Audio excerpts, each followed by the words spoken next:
in the conversation. The story develops more on page 5, and right below the story, it's another development. Now, yes, this particular deal, it's a good look. We saw the signing yesterday, the ExxonMobil team back in Trinidad and Tobago. Of course, we know it's public knowledge. They're doing big business with our neighbors south of the border. We're talking here Guyana. ExxonMobil is one of the major players there in Guyana, really forging that particular energy momentum. But again, Trinidad and Tobago already established market, established infrastructure. The ball is rolling again, and I'm seeing here the former Minister of Energy and former Prime Minister, Stuart Young. He knocks the current Prime Minister. Now, all this is on page 5, so definitely get your Guardian and go through the two stories. He's knocking the current Prime Minister for taking full credit on the ExxonMobil deal. So those developments here via page 5, the barrels of hope and the statement from the former Prime Minister and Minister of Energy. Another development, and this is one we're going to address during the first hour. We have one of the senior lecturers from the University of the West Indies. They will join me on the Zoom line to discuss gender violence and the attacks on the women of our country. And, you know, gender violence is, women and men are victims in that regard, but women seem to be more on the receiving end when you look at the percentage. And I'm watching via the front page, a woman was doused with acid, you know, in Grandy. It's a really unfortunate circumstance, that story on page 11. Acid attack. She was there in Grandy. Well, she's, a matter of fact, treated at the Grandy Hospital. That's correct. This attack took place actually in Rio Claro, right? And Rio Claro making the news again. I mean, generally a quiet place, but I don't know what happened over the last couple of days. A man was actually held for chopping his uncle over a cigarette, you know.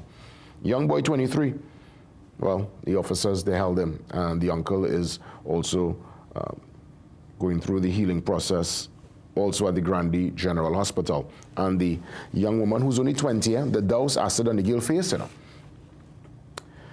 So she's there at the Grandy Hospital trying to recover. We wish her a speedy recovery indeed, and we hope that it's not any kind of intense and serious damage. But any kind of acid attack, especially when it's sensitive areas like your face, it will impact your eyes, your lips, your nose. It's a lot going on there. So that story develops on page 11. I'm watching the front page. Prime Minister doubles down on the threat to bust ministers' heads. That's right. Again, we see a different approach from the Prime Minister. She's calling herself Kamala 2.0, and she doubles down on the warning to ministers after, well, over the dubious alliances. She says some of her people are meeting, you know, corner meeting in little corner. She mentioned Hyatt. I don't know if, you know, anybody was able to bear witness to this particular meeting. But again, is it political distraction? Did this really take place? And could this have been done in a more intimate setting within your own cabinet meeting, behind closed doors? I guess sometimes the public display, it's done to reinforce your leadership style and also to probably get people online. Now, the comparison I'm going to make, I mean, one was very extreme, but if you recall what Saddam Hussein, the president of Iraq, did some years ago, when he first came in to power, he held a big meeting. He tell people, stand up, call out the name and say, hey, these are traitors. And folks left the building, never to be seen again. And people who remained in the particular auditorium got up and started to clap, and you know, he kind of set the tone from the earlies that it will not be tolerated. Obviously, we are not as extreme as, well, now deceased Saddam Hussein, who ruled Iraq with an iron fist for many years, but again, he kept things under control. I mean, that's a whole different conversation as to the legitimacy and the impact of his particular rule, but I can safely tell you, one of his first acts, you could go into the history archives. He told people to stand up, and everybody wondering what going on. Now, our Prime Minister did not particularly call any names within the public meeting on Monday, but she kind of put them on standby, on that alert that probably, if you all continue, based on the evidence she's bringing forward, or at least what came to her desk, if she knows something, I guess she might indeed, you never know, in her time, and probably really call people out. But then again, listen, it's another day in the political cycle. Always, you don't really know what to truly hold on to sometimes in this Trinidad and Tobago. It's always a moving story with so many different layers. But indeed, that was a very interesting development, and you could safely see from the outside looking in, the Prime Minister is coming in very sharp this second time around. People actually criticize, this is KD's former Trade and Industry Minister, Stephen Cadiz. He made a very interesting point. He says, and I'll quote him, he says basically, quote, "To bust their heads means absolutely nothing to a corrupt person." No, he said threatening people to bust their heads. He says it means absolutely nothing to somebody who is bent on corruption and the golden handshake and the under the table envelope. Interesting read. That story develops here on page 7. I'm looking at the back page this morning, and I could safely say we are finally over the line with a series victory. I mean, listen, we really had a shambles series against Australia. Started off shaky against Pakistan, but we were able to find our way in the one-day series, 2-1. Congrats to the boys. Congrats to, the West Indies team. We had this victory right here at home in Trinidad and Tobago. I saw Coach Sammy, I guess probably breathing a sigh of relief because many were calling for his head. Many were calling for a total overhaul of the system, but I still think there is a call and a need to do serious reflection. And hopefully with this victory and this series win, first time we have beaten Pakistan in probably 3 decades from what I'm seeing via the archives and the historians who love their cricket. Hopefully this could be a momentum and a turning of the page, because obviously when you're down, there's only one place to go, right? And that's up. And we've been down for quite a while. And again, that Australia series, 27 in a test, still weighs a bit heavy on the chest. But nonetheless, this is a moment that we bask in the victory, we bask in the glory of a win, a series win. Kudos to the West Indies, as I continue saying, as much as I will give my constructive criticism of the squad, I will not support anybody else. I'll be supporting the men in maroon until I'm no more. That's our team, that's my team. And all we want to do is to bring back the glory days, but it's going to take a big effort, and not only from the players, also from the fans. We need people to come out and show that support. We had not so bad numbers, but obviously we know what the numbers would have been back in the day. And clearly, again, it's a work day, it's Tuesday. Well, yesterday would have been a Tuesday. People had to work, I would imagine. But back in the day, I mean, you could put cricket Sunday, Tuesday, Monday, you could put it wherever, people coming out. I remember those days, folks with their pilau, uncle with his, remember the radio? Man listening to the commentary right there, and it was a nice time. But, with life, there's always change, and I guess people are busy and they have things to do. And the reality is, sports is a result-oriented business. And if the results are not forthcoming, people are a bit apprehensive. Because when you buy a ticket to go take in a sports match, whether it's cricket, hockey, tennis, you name it, you don't know what you're buying. You're buying into any possibility. And when you pay top dollar, you sit down, take time out of your schedule to watch your team lose, it weighs really heavy on the heart, and you are disenchanted, and you tell yourself, well, you know what, I'm good. So we have to get into that winning spirit, get into that winning mode, so we could get the fans back out. And the real die-hard fans are the ones who you're seeing in the Oval right now and down at the Brand Lara Cricket Academy. Now that is, of course, for West Indies. When we talk CPL, that's a different beast, a different business model, because that is more party than cricket. People go to CPL games and never even see a ball bowl there, see a boundary there, no what happening yet. Them just there, girl in short pants, man having a time, people drinking, partying. It's almost like a big fete. But when it comes to West Indies cricket, final point again is just to go back to what I established, that we need to get back into that momentum of winning and keep the legacy, the rich legacy that was established by the stalwarts. These players are standing on the shoulders of some giants, and I guess the expectation is always high. And teams, as any sport, any team, You have your dynasty period, your moments of great victory and joy, and then you have your moments of rebuilding, and probably we're going through that right now. So all the best to the team going forward, and here's hoping this momentum could get us back into the winning ways. Congrats on the series win. Congrats also to the TNT hockey team. Let's put them up there for the Junior Pan Am Games. We got a 2-1 victory over Mexico. That is our TNT hockey team on the move. That's our Adam Wyatt. And this game took place there in Paraguay. Again, TNT won 2-1. Congratulations. Let's head to the brief on this Wednesday morning. And remember, the outgoing ambassador, the UN ambassador to Trinidad and Tobago, His Excellency Cavendish. Well, he stands there behind a steel pan at the EU delegation's office, the Queen's Park East, there in Port of Spain, in commemoration and recognition of World Steel Pan Day last Monday. Also, Pan Trinbago urges the government upgrade pan yards to support youth development. You know, we had the Pan Trinbago president on with us on Monday, and she is, as you know, very passionate about pan, especially the impact it definitely has and continues to play with the young people of Trinidad and Tobago. So, indeed, we embrace pan, our national instrument.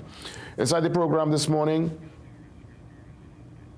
that's right, let's get a perspective. So, you know, UNC would have had their meeting on Tuesday.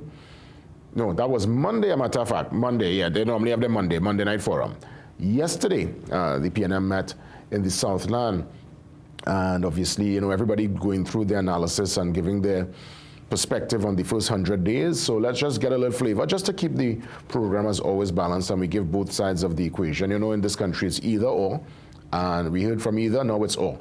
And now, well, we gave you some of the flavor out of Monday's meeting with the UNC. Well, we take you now to the action from the Southland. I believe we have some comments from the former Attorney General and Minister of Local Government, Faris Alwari. Let's take him in. They can't run this place. Last night was 100 days of celebration of yellow is the curse.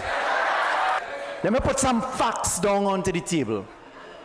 In 100 days, 11,000 CPEP workers fired. 5,000 URP workers fired. 5,000 forestry workers fired. 400 WASA workers fired. 900 Regional Health Authority number 1 workers fired. 700 in another Regional Health Authority fired. 200 change agents in rural development, local government fired. 10 WASA managers fired. 2,800 workers inside of the temporary program in HTC fired. Ladies and gentlemen, when you add that up, that is 30,000 people in 100 days. That means 300 people a day fired. You feeling the love?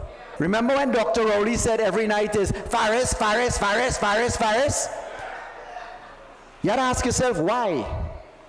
Why is there an attack on me? But let me just tell certain people in the government, in the UNC, I am afraid none of all here. Not one of you all.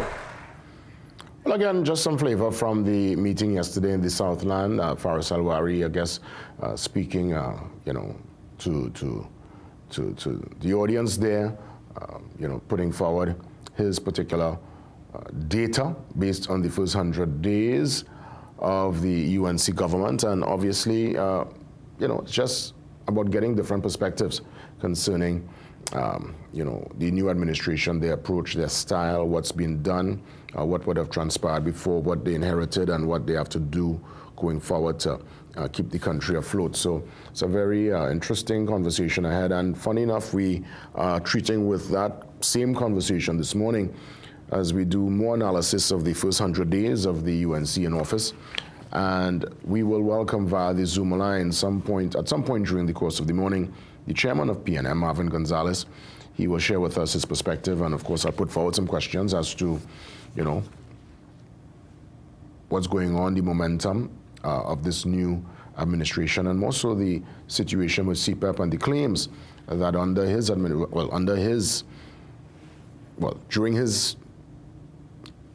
the administration that he was a part of when they were at the wheel, the claims that obviously CPEP needs the restructuring and the sustainable business model based on, I guess, some of the improprieties and the accusations and what would have transpired when the PNM was at the wheel.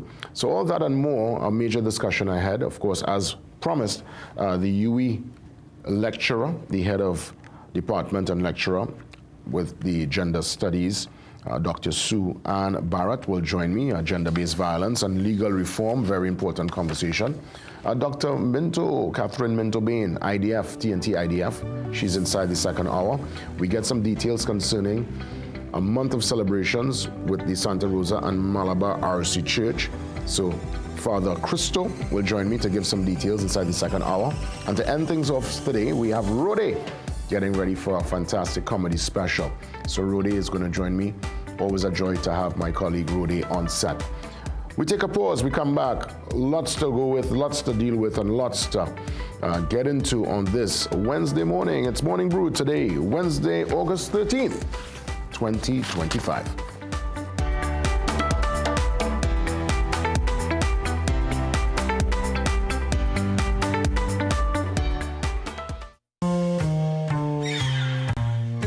Things don't always go as expected. Be ready with Trinry for auto, home, business and group life. Call us at 800-TRIN or visit trinry.com today. Huge insurance premium. Pay your premiums bit by bit with FlexiPay from Trinry. For more manageable auto, home and commercial insurance payments, call us at 800-TRIN or visit trinry.com today. Trinry. Premier insurance coverage for less. Built to Last has a massive sale on roofing materials, including standing seam. Invest in durable roofing sheets at unbeatable prices. Choose our supply and installation package and enjoy huge savings on your roof. Quality materials, quality prices, quality workmanship. Our name says it all. Built to Last for roofing that is built to last. We will not be beaten on price. Enjoy free delivery and free roll forming on standing seam and guttering on site. Call us now, 355-7703. The biggest annual dancehall concert is back. Yo, Trinidad. Magnum Explosion. Summer's Day. We head to the Queen's Park Savannah Saturday, August 16th with a brand new cast of international superstars. Lady Lava, Baker, Amani, 450, Molly Don, Skilly Bang. Tickets available at frontlineticketing.com. Cache stores nationwide. Extra Food Supermarket. Ultimate Car Care St. Augustine. Big Life Apparel Store. New Wave Stores. Fifth Street Market, Ariapita Avenue. Marco Polo, Cipriani Boulevard. 519 Restaurant C3 Center. Fitz by Britt St. James. And P2 Lust Auto, Lady Young Road. Magical Expressions Limited is the largest local importer and distributor of fresh cut stems, offering the widest range of beautiful flowers at the most affordable prices. Call us today at 701-6488, 701-6680, 728-6786, or visit our website to order. New promotions. Arima Door Center number 4, Cleveland Road, Arima is having new arrivals and new prices. See new security steel doors, $1,900. A variety of door handles starting at $60. Bathroom vanity sets, $1,700. So hurry to Arima Door Center. Get the best in affordable eyewear. Frames with blue filter lenses and eye exam, $399. Single vision lenses with transitions on designer frames, $799. Progressive transitions with designer frames, $1,399. Happening only at Seaview Optical. Affordable eye care for everyone. Kickstart your career in IT with the BSc Information Technology from the University of Bedfordshire, delivered at CTS College. The BSc Information Technology equips students for the latest jobs in the IT field. Benefit from online learning environment, dedicated program manager, WhatsApp groups with students and lecturers, shared drive with lecture notes, recordings, assignments, and more. Tutorial support for assignments. Email CTS College on study@ctscollege.com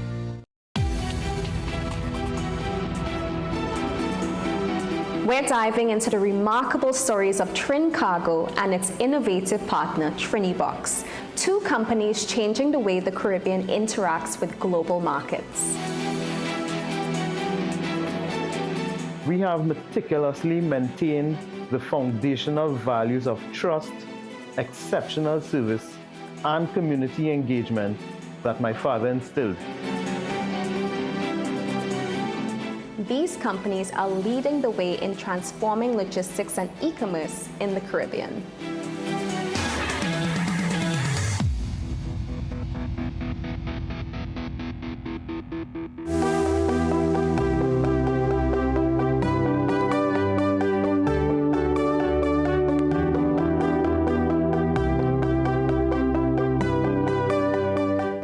And I have no doubt that when next elections is called, those of you who voted for the UNC because of the fridges that you got, because of the money that they gave you, and because of all the false promises, in 100 days you have realized that they cannot be trusted.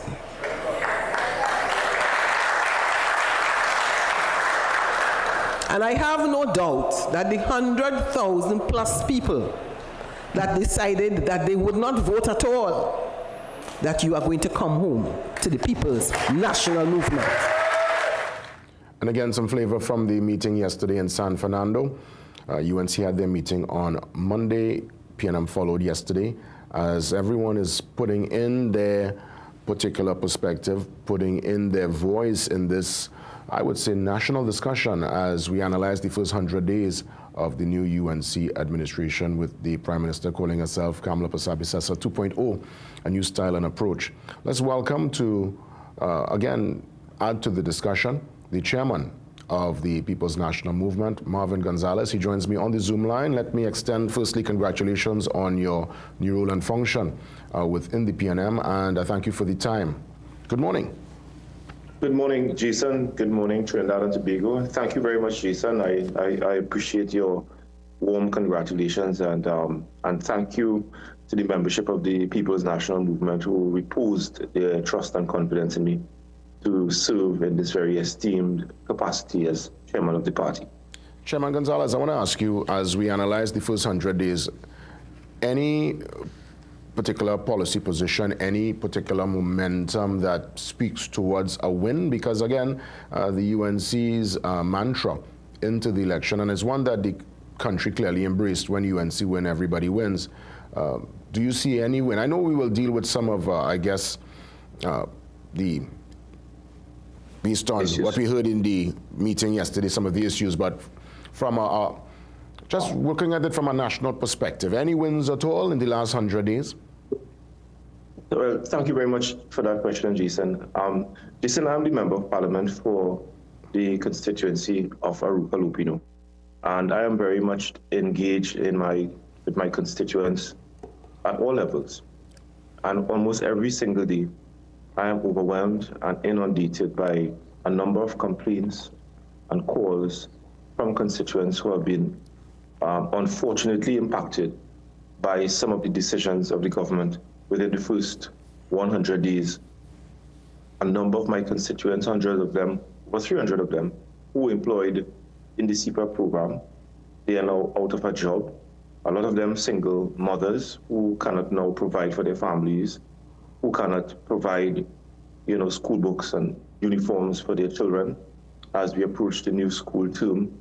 A number of them were employed in the forestry program, URP, and other related programs, who are now out of a job. And as these programs were unceremoniously brought to an end without notice, we keep hearing of alleged corruption in some instances in the URP program. I have not heard any evidence of corruption in the CPAP program. But let me ask you, Chairman Gonzales, and I want us to address that particular issue. I mean, I think it's public knowledge now that lots of contractors, people who would have been given these CPAP contracts during PNM's tenure, some of these people were dubious. I mean, really questionable characters. And I guess that is a major issue that's coming to the forefront now, where the current administration are looking to, I guess, from what they're suggesting, make it more sustainable and, you know, just really go through the program itself with a fine-tooth comb. What's your counter to that argument, the fact that some of the CPAP contractors were dubious characters, community leaders? Well, the government has not given any evidence of a CPAP contractor who was a criminal. The government just made broad statements that the CPAP program funded criminal activities across the country. The former Attorney General said that during PNM's tenure, there was one complaint about one contractor that was involved in criminal activities out of the 300 and something contractors that were employed in the program. So, and that's the former Attorney General saying that, and the appropriate action was taken against this contractor. The government has not, safe to say, that they link some persons who are directors of some of the companies to be PNM members. And I'll tell you this, if you have to go through the company's registry and you have to go through directors of companies and the names of directors, in one way or the other, you have two main political parties boasting of over 100,000 membership. What are the chances of directors of companies being members of political party? And is that a crime? Is there anything wrong with that when the same constitution guarantees every citizen the right to participate in the political and democratic process? What the UNC has done is come forward with a list of names of persons who they claim are members of the PNM, and on that basis they allege nepotism and corruption and what have you. So the government has not provided any evidence that the CPAP program was linked to criminal activities, save to make broad statements of corruption and what have you. And I'm saying the PNM's position is that, and I made it abundantly clear in the Parliament of Trinidad and Tobago, that wherever there is corruption and wherever there are criminal activities inside or outside of government programs, the PNM's position is that we will support the weeding out and the rooting out of corrupt and criminal activities. That is our position on these matters. It was the position of the PNM before, and it is the position of the PNM today. But you cannot use that as the basis upon which you put over 20,000 innocent people on the breadline. The employees that are employed in these programs, Jason, when you're a member of parliament, they ought not and should not be exposed in this particular way. We support any activity and any initiative to weed out, but to close the corrupt activities, the criminal activities, but to use that as the basis upon which you put 20,000 people on the breadline is disingenuous, it is heartless, it is irresponsible, because the government could have found better ways in which to manage these things. But I'll tell you this, when we went through the midterm review and the government indicated that there would be a $9 billion deficit, we've asked the government over and over again, what are you going to do to fund this $9 billion deficit? How much money are you going to take in the Heritage and Stabilization Fund? How much money are you going to borrow on the local market? Where are you going to finance this $9 billion deficit? Up to this date, as we approach the end of this fiscal year, we have not heard any statement from the Minister of Finance as to how is he going to close the $9 billion deficit. And the PNM warned that what the government will do is that the government is going to shut down a lot of the youth programs that we have started under the Ministry of Youth Development and National Service that benefited thousands of our young people. The government is going to shut down CPEP, URP, the forestry program, and all of these programs, and seek to save millions of dollars that they simply cannot raise in order to fund the budget. Well, we warned this would have happened, and this is exactly what is taking place at this point in time, Jason. And what the government is doing is trying to criminalize these programs and to use that as the basis upon which to shut down the program. I mean, Chairman Gonzales, we have seen, obviously, via, I guess, the program. Now, again, I cannot celebrate at all anyone losing their job. I myself would have been in that particular place of uncertainty. And I know what it's like to not know where the next salary is coming from. But I'll tell you this.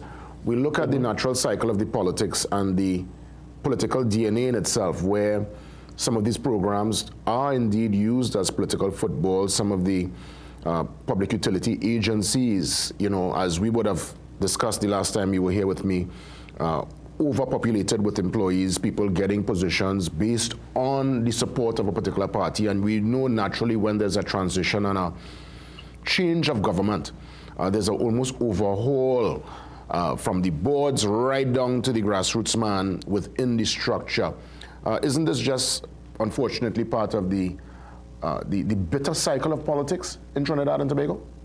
And Jason, let me use, for example, public utilities.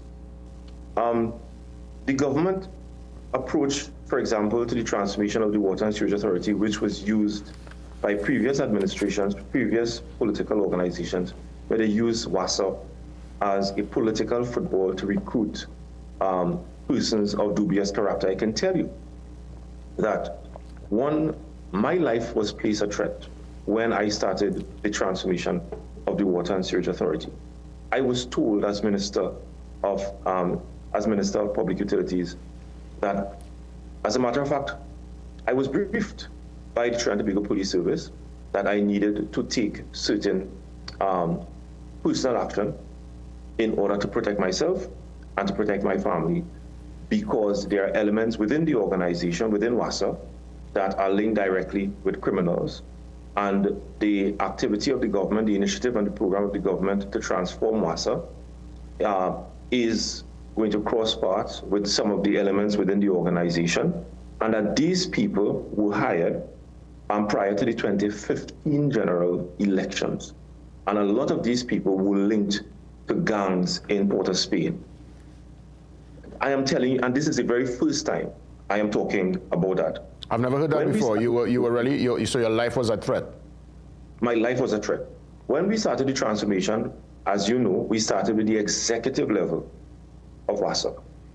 We changed over, we got a new CEO, new executive management, and the PNM indicated that we're going to start at the executive level and that the new executive will be responsible for implementing the transformation of the organization.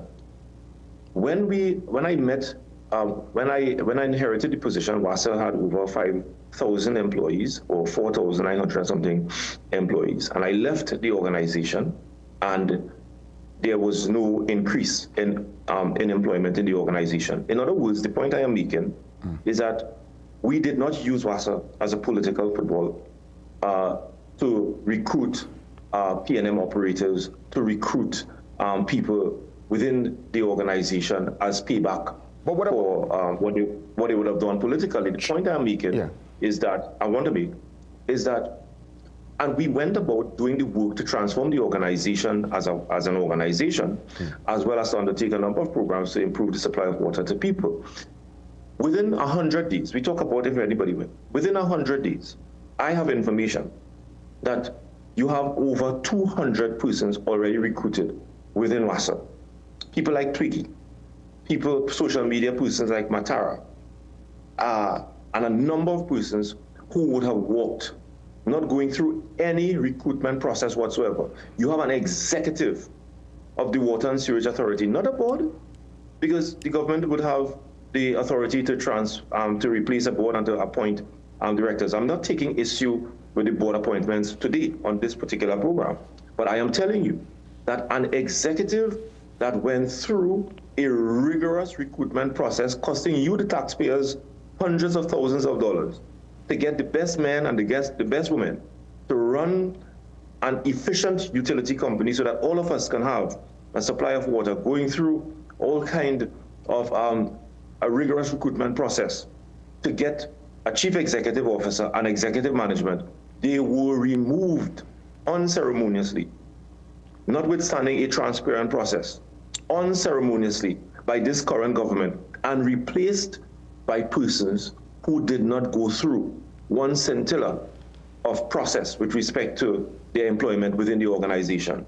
The CEO coming right down to executive management, all aligned with the United National Congress, is something that I have never seen in my 5 years as a minister of government, where you can just handpick people and bring them into one of your major state utility company, and then want to accuse the PNM of similar kind of behavior with CPEP and URP, which is simply not true. When the evidence suggests that even up to 2016, you had CPEP contractors of the 2010 to 2015 era. You had forestry contractors of the 2010-2015 era. They were not removed unceremoniously. Let me ask, because I know there would have been accusations during PNM's tenure, even with UNC prior to PNM coming in 2015, of people working and, well, at least getting pay and they're not working. You know, that particular allegation would have been swinging for decades.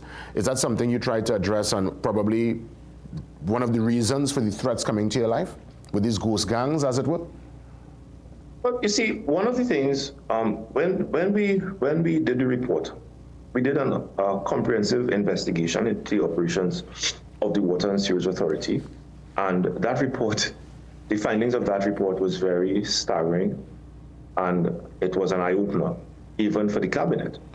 And we made a decision that the report is not going to be a secret report, that the report is going to be laid in the parliament for all and sundry to see, for all citizens, that they can read if they want to know what is happening within WASA, and what are the recommendations and the policies and the initiatives that the government is going to pursue moving forward. Now, one of the findings of the report was exactly what I'm telling you. The persons employed, how they were employed, how they were connected to criminal activities between 2010 and 2015. And we also talk about the corruption of the unions, where certain union operators were engaged in multi-million-dollar contractual activities within the Water and Sewage Authority. You had a major union leader who was the director of a company that was engaged in multi-million-dollar contractual activities with the Water and Sewage Authority. When you go in and you interrupt what is common practice within an organization of that nature, your life is going to be placed at risk.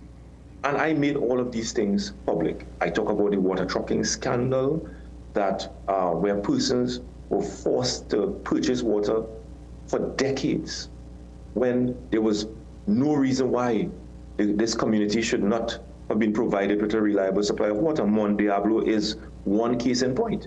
We went in, we made the appropriate interventions, and after 20 years, the community of Mon Diablo, which, by the way, is in the constituency of Superior, a UNC stronghold, and we provide water to the people of Mon Diablo for the very first time in 20 years, when certain water trucking or water truck operators benefited from illegal water trucking for decades from these people, where they have to purchase water. When you do these things and you make these type of interventions in Trinidad and Tobago, your life is placed at risk. And I can also tell you that one reporter, Feliza Ali, who was carrying the story, I think she's employed with Guardian, her life was also placed at risk. She was threatened. Yeah. Let me when ask she you, went down there to cover that story. So when you take frontal action against these types of activities in Trinidad and Tobago, Jason, unfortunately, your life and the life of your family is often placed. And that's most unfortunate, Chairman Gonzales. I want to thank you for sharing that with us. I want to ask you, though, before we wrap things up in the minute that remains, I know there would have been... Oh, my God. I need to come back tomorrow. Time is a bit tight, but if you could probably put a concise answer for this one, because I recognize within the Parliament, the current utility minister would have mentioned your name with particular accusations. I recognize that Faris Al-Wari's name is calling also via the CPEP and the awarding of these contracts literally on the eve of the election. What say you to those accusations? The one from Minister Padarat and the one against Mr. Al-Wari. Well, Faris is competently dealing with the accusations against him. I listened to Faris last night again, and I was much impressed in the way that Faris is defending his name, defending his character, and defending his tenure as the former Minister of Local Government and Rural Development. With respect to the accusation of Barry Potter, the current Minister of Public Utilities, you may have missed it. On 2 separate news conferences, I dealt with those accusations and I presented evidence to show that what he told the Parliament was a blatant lie. As a matter of fact, I can tell you, I wrote to the Speaker of the House asking for him to be brought before the Privileges Committee based on the evidence that I had in my possession, the documentary evidence, to prove that what he told the country with respect to my tenure at the Water and at the Ministry of Public Utilities was a blatant lie. He was not brought before the Privileges Committee, and I was forced to call 2 news conferences, present the factual evidence, and that was the end of the matter. I've heard absolutely nothing from him in response. Well, absolutely nothing. Well, Chairman Gonzales, I'm happy you had a chance to also bring that forward to the audience this morning. Let's keep the conversation going. There's so much more to discuss, probably in the weeks ahead. I want to thank you for the time. Point that when UNC wins, only UNC wins. Well, Mr. Gonzales, Chairman Gonzales, thank you for coming on this morning. Let's take the pause. We come back again, we continue with our analysis of the 100 days. So this will go on, I would imagine, for the rest of the week. But when we come back, as promised, we get into that gender-based violence discussion. And one of the senior lecturers there at the University of the West Indies will give some perspective. See you soon.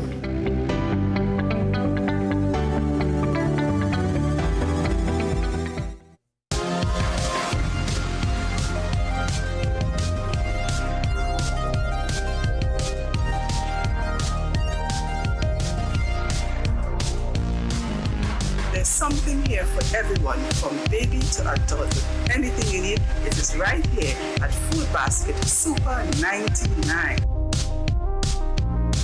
Food Basket Super 99, affordable and trendy. Food Basket Super 99 Arima, where fashion meets affordability. Welcome to Roystonia Muse. If you're in the market for a chic living space or investment property, our units at Roystonia Muse can fit your needs.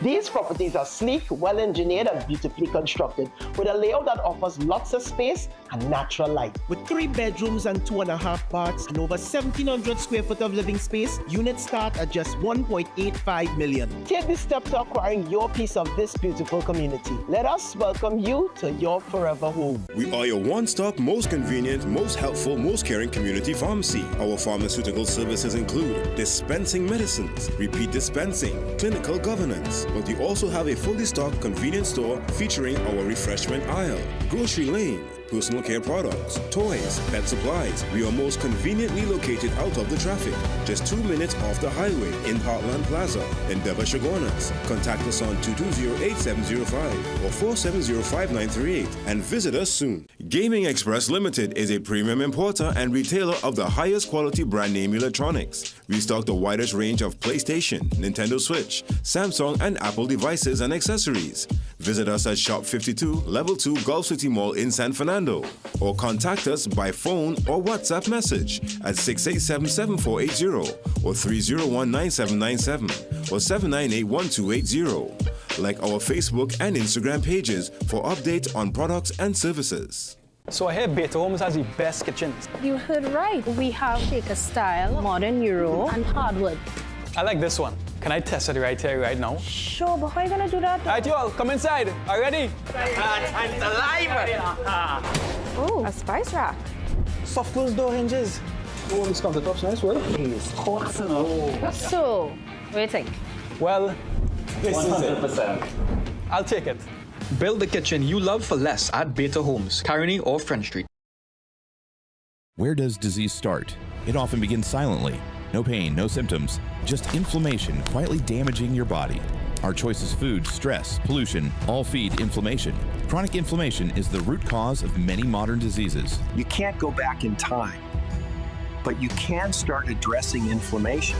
before it becomes disease. Omega XL is a natural inflammation fighter clinically researched with over 30 fatty acids and no fishy aftertaste. Available Caribbean-wide at pharmacies and health food stores. Call 1-868-225-0410 for more information.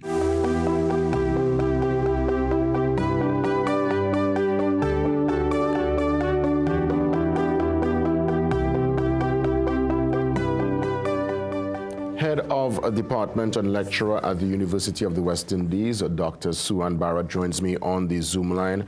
You know, Dr. Barrett, I must say it's always a joy to see you, but under the circumstance, it's sometimes heartbreaking because we have to, you know, we need to continue with the tough discussions. And some of the headlines and the stories I've seen over the last couple of weeks, it's heartbreaking. Even this one out of Rio Claro, it's in today's Guardian. A young lady, 20 years old, you know, Dr. Barrett, attacked with acid. She's recovering now at the Sandy Grande Hospital. I know legal reform is a major discussion, a major policy position there. There are indeed laws to protect women, men also, who are victims to gender-based violence. But what more can be done from that legal standpoint to really drive the point home that enough is enough? And again, good morning to you, Doc. Great to see you, Dr. Barrett. Yes, good morning. Good to see you again. Always glad to talk with you. Of course, lamenting what we have to talk about. And to be honest, I have not checked the news for the day, and to hear of this is most troubling, and of course always causes dismay because it keeps cycling and we keep thinking, what can we do? So to answer your question directly, I think when it comes to legislative change or legislative impact at this point, we've been doing well to put the framework in place. At this point, we need faster implementation, faster execution of justice, reliable execution of justice, reliable prosecution of cases, and of course, protection of those who are vulnerable, whether they are women, men, gender non-conforming people. Because I think sometimes people get very frustrated, not because there is not a framework in place, but because they do not get the recourse they need as they need it. This happens in Trinidad and Tobago, and I think it happens in other places, but I think we really need to invest our energies to send a message to our population that if you do something, there will be consequences, and it's not going to be drawn out or dismissed or lost in translation, to use language loosely. That's what I really think can enhance the legislative and regulatory framework that already exists. From a cultural or even subcultural level, you know, we live in a very sexualized society and time. Do you think part of what we experience as Trinbagonians within the context of our music, the way we dress, the way we operate, does that kind of sometimes feed into this this dark energy and the way people treat and deal with each other via relationships, and more so we treat with our women folk? You know, that's a really good question, because that has been a perpetual question since media came in, I think since radio. So, you know, the medium is not the message. I think, yes, the messages reflect or influence how we behave in relation to each other. But you know what's incredible about Trinidad and Tobago? We are an ultimate contradiction. At one hand, we are hypersexual, but at the other hand, we're hyper-repressed and conservative, and these things mingle together. So I think it is very hard to draw a causal line between our cultural products, be it music, film, just behaviors in general, social media, etc., and what people do. I think that there is always a connection. But as the very early discussion started, how do these media products influence who we are and what we do? It's very difficult to establish beyond a reasonable doubt. Now, what I would say, though, is that we do have mechanisms through which we reproduce understandings of inequality, inequity, and justice around who people are. So there is where you would see that we are perpetuating and reproducing these ideas, these beliefs. You can see it on social media exchanges. You could see it reflected in lyrics. You could see it in how people exchange, how one would engage in human sexuality in the contemporary times. But I would never say that it is something that you can pinpoint or even isolate. as a causative element, but I would say it is complicit in what we do in our communities, in our interpersonal relationships, in our group cultures. So that's how I would say it definitely is relevant. But our culture is very contradictory and nuanced, like most Caribbean cultures, because we have these extremes that live together. Indeed. Most times, the stories of violence, they make the papers. Some obviously are not reported, but there are other issues that exist in the shadows, the psychological violence, the financial, which I discovered through having discussions with you. I didn't even realize that was a form of abuse in a relationship. Walk us through that particular aspect, the ones that might not hurt you physically, but they still inflict major damage on your mentality, on your entire spirit. I think it's excellent that you're asking me that question, because at the beginning, we are accounting for an inclusive way of thinking about those people who find themselves subject to violence, whether it's generationally, culturally, within a context, within relationships, within perpetual relationships.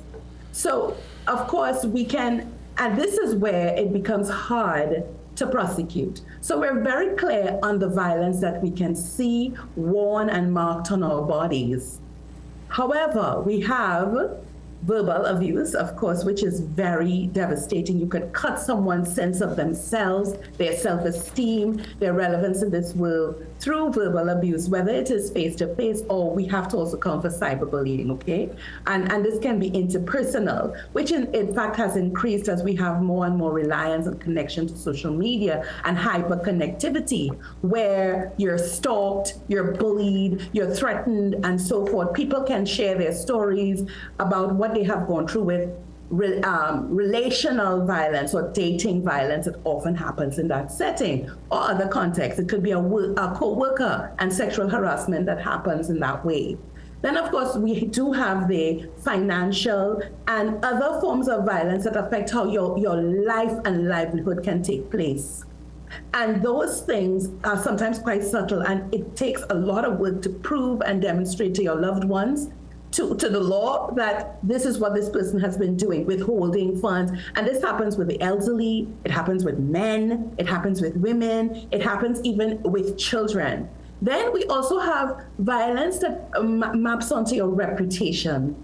So I am going to disrupt how you are perceived within your social groups and your social capital. So it extends beyond the private, and there's that interconnection between the private and the public. Notice we haven't had a slappers yet, huh?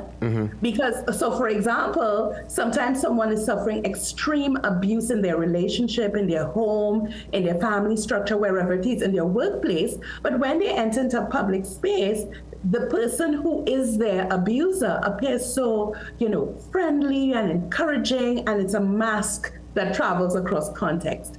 I think, of course, the psychological, the emotional, and other fundamental erasure of the self, breaking you, it maps onto these others that we can, we can individualize. Ultimately, when it comes to the physical, then you have this sort of evidentiary base, whether it is sexual or, physical violence, beatings, burnings, whatever it may be, killings, which is the ultimate. Then you can say to somebody, violence is existing. But you even have symbolic violence, which rests in coded messages in text. So that level of violence that happens from the personal straight to the social and cultural. And then the complicity of victim blaming. People like to always analyze what could have happened that would have led to this person, like the story this morning. What could have happened? That process is also another layer of re-violating, which happens a lot. So just to kind of give you a general overview, these areas of, let's say, invisible violations are violations to the person, to their reputation, to their existence in social networks, to their capacity for self-determination, and then to their life and livelihood. And so it can be a precursor, or it can be alongside more obvious and visible physical manifestations of violence. Well, let me tell you, Dr. Barrett, always a joy to speak with you. You know, you bring it in a way we could understand. Let's keep the conversation going. We have to head now to the 7 a.m. news, but I'm hoping in the month ahead, somewhere before the end of the year, let's just keep this conversation alive so that we can bring awareness and knowledge and education. So hopefully there can be at some point a serious resolve and we can see a major decline and decrease in gender-based violence. Dr. Barrett, all the best. Thank you so much. I'll talk to you again soon. Definitely looking forward. Dr. Barrett there from the University of the West Indies, head of department and lecturer, IGDS UE. 7 a.m. news update. And today, yes, I could report and say with no fear of contradiction, we're getting a chance to open up the lines, your open forum after the news, and then we get into some more interviews and impactful conversations. See you soon.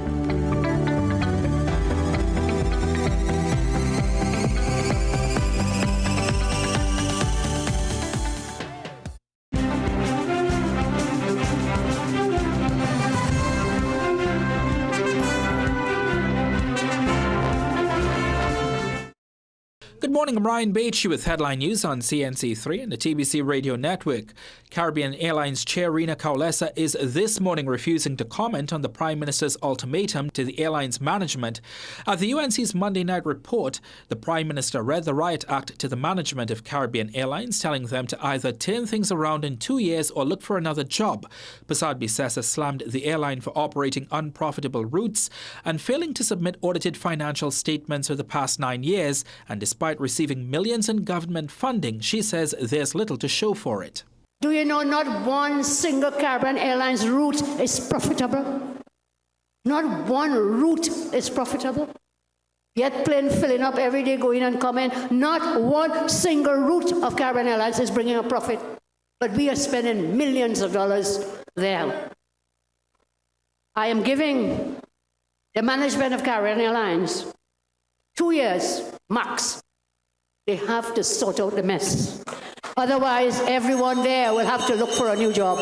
A blocked sewer line outside a housing development in San Fernando is causing raw waste to leak onto the compound.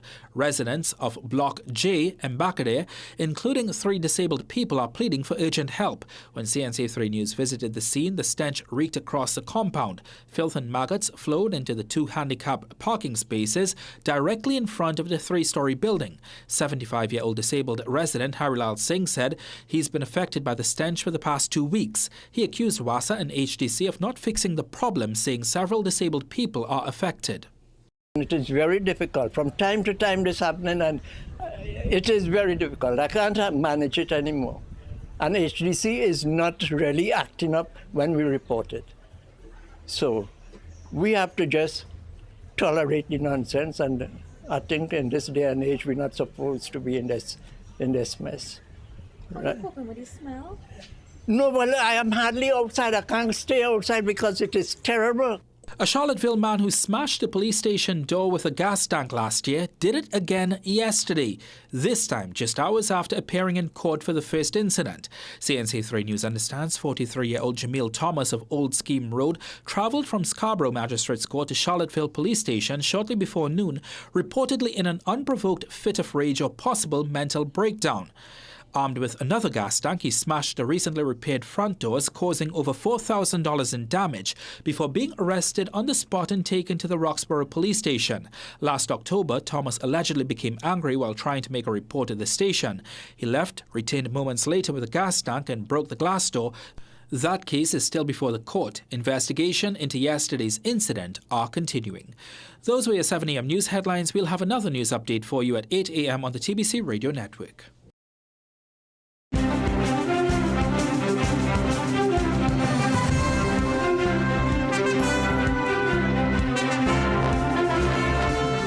Need to upgrade to a better phone system? Contact the experts at Voice Outsourcing. In office or remote, our phone system allows you to take every call. Grow your bottom line by offering excellent customer service. Call 217-1895 or 628-8182 or email today. Seeing her succeed makes me proud, and I know I made the right choice by giving her Enfagrow since she was little. Knowing that 85% of brain growth will occur by age 3, Enfagrow's blend of ingredients such as DHA helps support your toddler's brain development and contains 22 nutrients to support their diet or nutrition.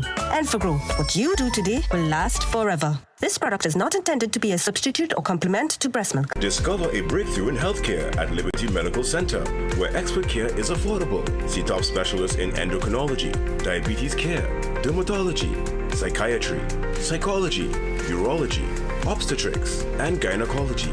We offer ultrasounds, x-rays, and ECGs. With full diagnostic services, an in-house pharmacy, and compassionate care, you'll leave feeling better than you came in. Visit us at 154 Pointe-de-Pierre Road, San Fernando, or call 610-4562. Liberty Medical Center. Your health, our mission. There's a new Cricks pack with colors that pop. Huh? Yeah, say colors that pop. Same great Cricks that's in all your shops. E-shop? All your shops. Fresh new look, delicious to see. It looks so good, it's delicious to see. With toppings on top of me real hungry. Yeah, boy, real hungry. Cricks, new pack is a hit. Best food, yes, I know sick.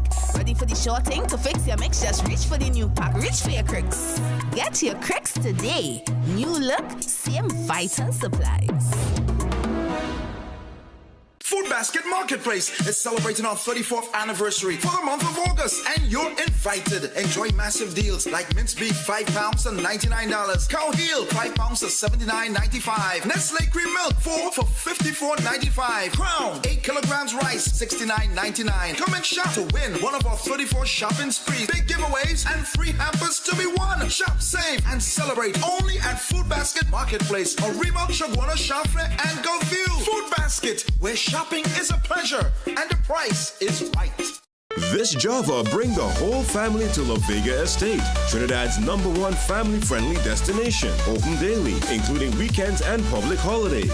La Vega is more than Trinidad's leading garden center. It's packed with fun for everyone. New this season, thrilling ATV tours for the adventure seekers. Plus 2 large pools, fishing, nature trails, playgrounds, and more. Camp under the night sky. Make a booking for an unforgettable family getaway. Call or WhatsApp 714-5969 to plan your next adventure today.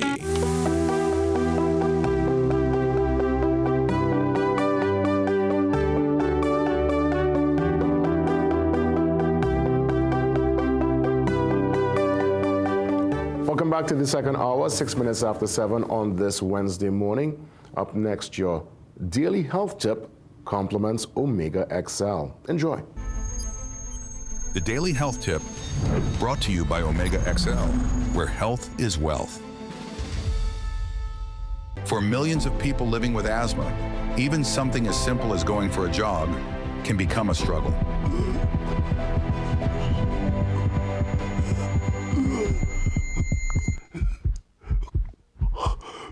Exercise-induced bronchoconstriction, or EIB, affects up to 90% of asthma sufferers. It's a condition where physical activity causes the airways to narrow, making it hard to breathe and even harder to enjoy life. While medications are effective, they sometimes come with side effects, such as rapid heartbeat, shakiness, or tremors, especially with high doses. That's why more and more people are turning to natural options that complement traditional treatments. Omega XL is a powerful natural supplement rich in omega-3 fatty acids, the kind that reduce inflammation, support lung function, and help you breathe easier. Backed by science, Omega XL's unique formula helps to reduce airway inflammation, improve breathing after exercise, lower reliance on asthma medication, and decrease the substances that make breathing harder. The truth is, our modern diets are overloaded with omega-6 fats, which can fuel inflammation. Omega XL helps rebalance that, providing your body with omega-3s from the green-lipped mussel, a source shown to deliver results without the fishy aftertaste or digestive discomfort. One study found that pharmaceutical-grade omega-3 fatty acids significantly reduced airway hyperresponsiveness and the need for medication in athletes with EIB. That's the power of omega-3s, and that's the promise of Omega XL. You shouldn't have to choose between movement and comfort. With Omega XL, you don't have to. Fuel your lungs with nature's anti-inflammatory. Omega XL, available nationwide at your nearest pharmacy. Because asthma shouldn't stop your movement. Always consult with a trained medical professional before taking any supplements. The Daily Health Tip, brought to you by Omega XL, where health is wealth. Sincere thanks. Let's take a quick pause and we come back and open the lines. Your calls, your opinion, your voice. Up next.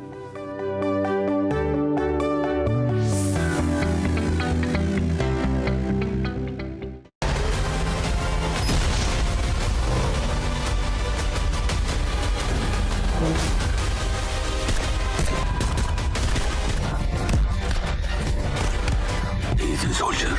You are a soldier. And this is war.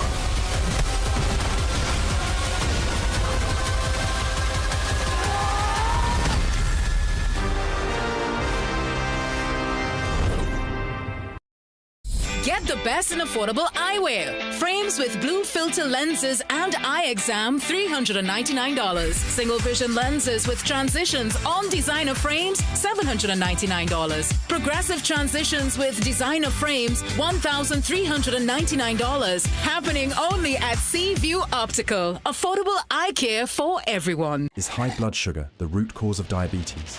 Most people think high blood sugar is the problem. The truth, it's inflammation. Insulin resistance is the root cause of diabetes. Reducing that inflammation is key. Omega XL is a natural option. Not fish oil, but a patented green-lipped muscle extractor with over 30 fatty acids, including EPA and DHA. Clinically studied, backed by over 30 years of research. Stay tuned. Omega XL. Power your health. The detergent smells nice while washing, but when you use the new Downy Intense fabric softener, with its new multi-capsule fragrance, it releases an intense scent that lasts twice as long. With the new Downy Intense, you'll enjoy a rich and delightful fragrance that keeps you feeling fresh 24/7. Things don't always go as expected. Be ready with Trinry for auto, home, business and group life. Call us at 800-TRIN or visit trinry.com today. Huge insurance premium. Pay your premiums bit by bit with FlexiPay from Trinry. For more manageable auto, home and commercial insurance payments, call us at 800-TRIN or visit trinry.com today. Trinry. Premier insurance coverage for less. Did you know that many girls still lack access to period products and miss up to a year of school? Together we can spread the word and change that reality. For every pack of Always you purchase, we donate a pad to girls in need. Help us empower the next generation to rise, learn, and be the best expression of herself at her full potential. Always.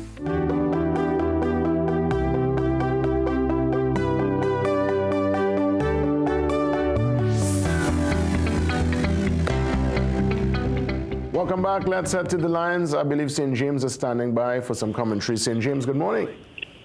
Hey, JW. Morning, bro. What's the action? I quiet, but you hear me? Nice, man. Go ahead, man. I'm listening. All right, cool. Morning to you and the team as usual. Just some couple points real quick. I know back in the day you used to advertise the 4/7 chase on WhatsApp. I think that might be a good idea to bring back because, I mean, as callers, a lot of us might know sometimes the lines kind of fill up quickly and you open for them for a short period. But maybe just as a fan of the show, you know, some platforms, it could be like a little Twitter board right next, and you could organize it like a WhatsApp platform where people WhatsApp their brief contribution, 50 characters or less, and you just read it and give your feedback on it. Just a little idea. Yeah, the number's still active. I don't know if you all ever consider like having some shows on the weekend too, because a person like me, where I have some life and thing, I really just kind of take it easy now. So TV shows and radio programs is more what I into.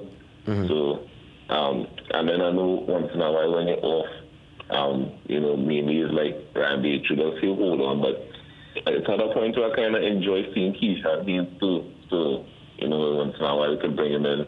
Yeah, maybe on the weekend, or they could, as a network, think about having something on the weekends too. And my last contribution is, you know, sports and facilities and parks and fields. Maybe on the weekends from like a Tuesday, Friday, Saturday, maybe even Sunday, if we could consider having like the proper lights and security for those areas, so people could enjoy the facilities on a weekend, maybe up to 12 p.m.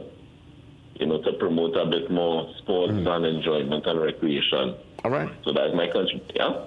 Yeah, man, for sure, St. James. Always grateful for the recommendations. I mean, the 47 Jason number, it is still active. I didn't have it for a minute and just kind of got it back. So probably it's a consideration. It is. Shogunas, good morning. A pleasant good morning, Jason. Welcome. Go right ahead, man. All right. Jason, I would like to say, first of all, I'm a little bit disappointed that the Prime Minister relevant to the way of should have handled certain things, all right? Now, if it is that you get certain information that there may be members of your cabinet who is probably out of order or not to in the line, should I say, I think the correct thing really and truly would be to call them in, have a discussion with them, right? And make them aware that what their responsibilities are. Not make them aware, but should I say remind them of their responsibilities and their commitments towards the people and as to what they've been placed there for, right? Rather than to come out in public and say these things. It's as though that, all right, you saying that you is the boss and you're mashing up the windows in your house to say that you is the boss, not knowing that, you know what, when it is you see everything calm down, it's because you have to buy new windows. If you understand what I'm saying, Jason. Yeah. Right? So you don't have to do that to indicate that you is the boss.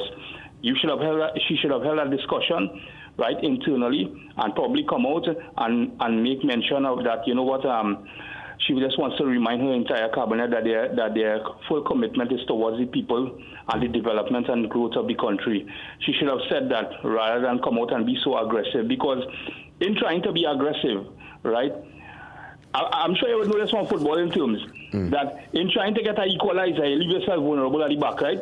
And you can go 2-0 down. Well, you see, yeah, and not only that, sometimes when you equalize, that's when you're most, as you equalize, sometimes you could concede right after if you don't calm yourself. If you're just gone in, I understand what I'm saying. Yeah. I understand what you're saying. So what I'm saying is she did double down, she did double down a little bit, She actually doubled down, because I guess probably in retrospect, people like yourself, I'm sure, with that perspective, probably I feel people got into our ears and told her, listen, that probably was not the time and place.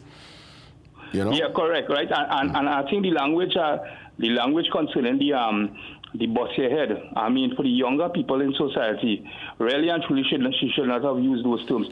I think that she has good intentions, but if you put aside the intent, you have to know you're going about doing things. If you understand what I'm saying, Jason. Yeah, fair analysis, fair analysis.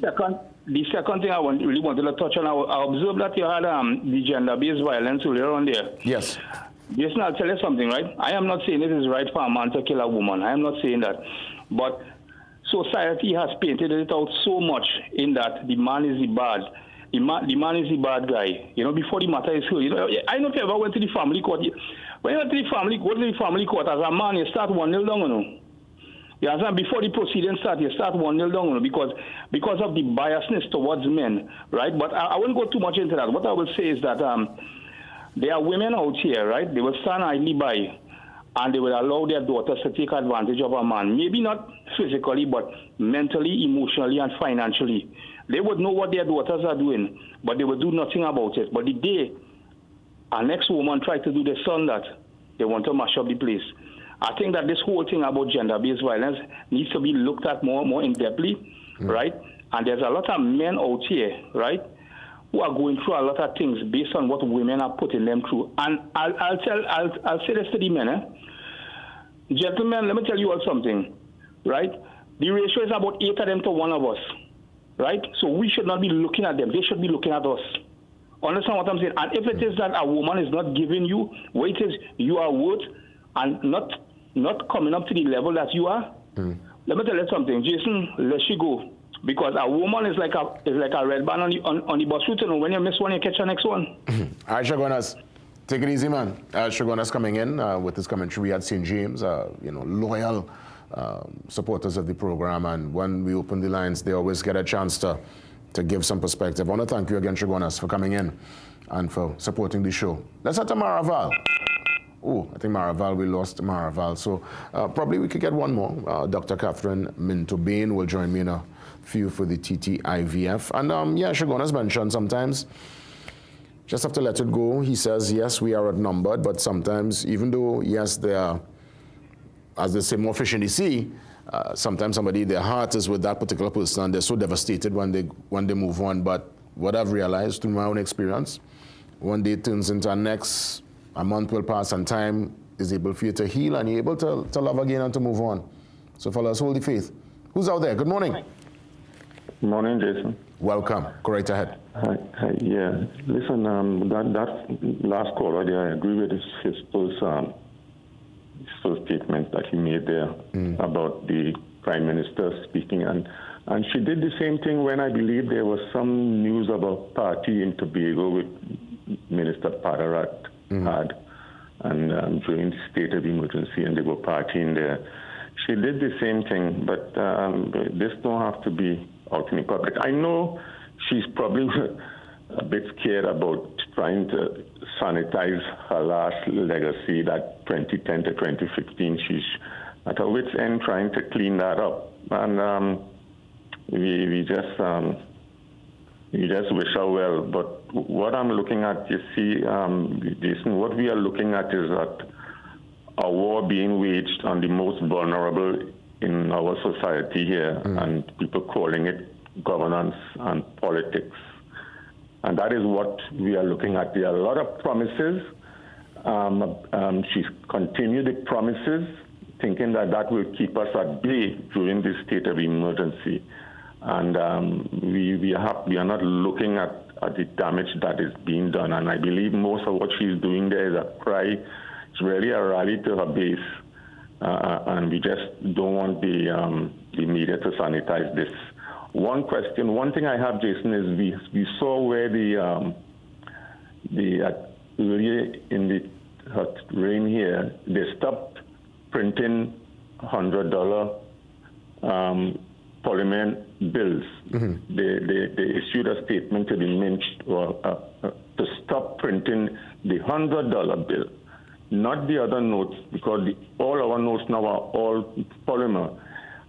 It's curious that why, and she said that we don't have to give an explanation. I believe she has to tell the country why that was done, and we need the media to follow up on this. Keep this on the front burner. This is our money.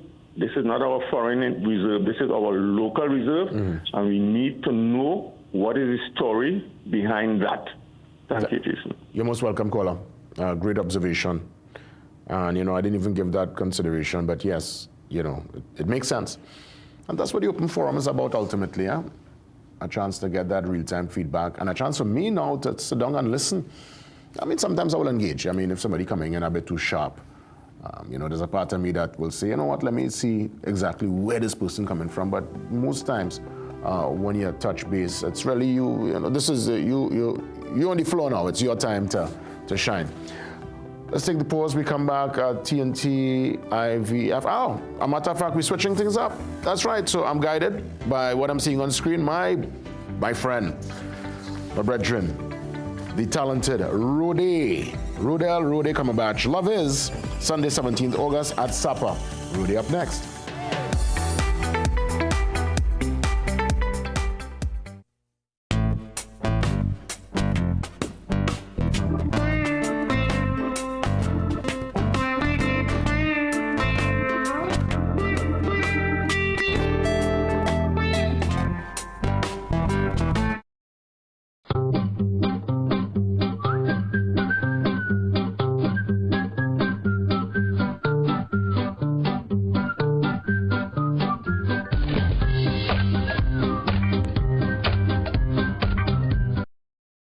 Protection that moves to your beat. Protect your home with Armor Security. With 24/7 monitoring, instant alerts, motion sensors, and rapid response, you and your loved ones stay protected day and night.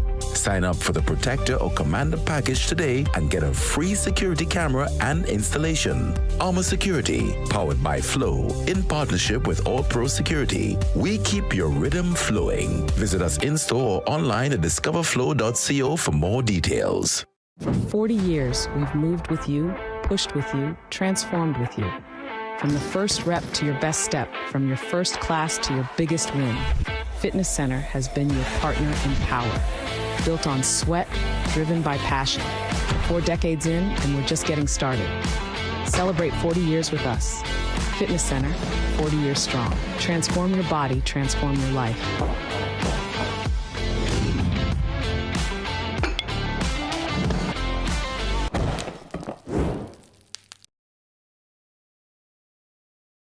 Get the best in affordable eyewear. Frames with blue filter lenses and eye exam, $399. Single vision lenses with transitions on designer frames, $799. Progressive transitions with designer frames, $1,399. Happening only at Seaview Optical. Affordable eye care for everyone. Asafa Powell, the Jamaican sprinting icon who shattered the 100-meter world record and redefined the limits of human speed, reveals the relentless drive that fuels his journey. You got XL? This good for your giants, them. Try Omega XL. It works. Shop Southern Food Basket Anniversary Specials. Orchard 250 ml assorted, 5 for $19.95. Chubby 3 cases for $110. Happy Pasta Cuts 300 grams, 5 for $19.95. Easy Wrap Foil 25 feet, 2 for $19.95. Swiss Pouch Ketchup 750 ml, 2 for $19.95. With every $300 you spend at any Southern Food Basket, you can qualify to win a brand new Suzuki Grand Vitara. Much more prizes to be won, including Caribbean getaways, staycations, and shopping sprees.